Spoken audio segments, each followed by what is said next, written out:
Hello everyone and welcome back to another video from Wake&Tech. In this video, I'm going to show you how to export your projects as an XML file on Alight Motion. So let's get started right away. First of all, open up the Alight Motion application on your device.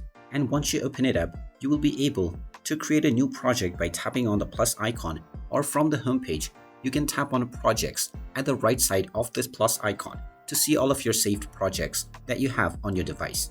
Now, if you wish to send any project as an XML file, then simply long press on this file and tap on the export button. You can also choose multiple files and then tap on export. Now, from the export page, you will see various different options, including the XML file.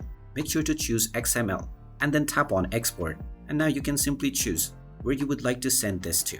You can use any application and you can also save it within your own device. And whoever opens up this XML file will be able to access your project right away. And there you have it. That is how easy it is to export an XML file from your project using Alight Motion. If you find this video helpful, make sure you hit that like button and subscribe to our channel if you haven't done so already. Also ring that notification bell to never miss another update from us. Thank you for watching and I will see you again in the next video.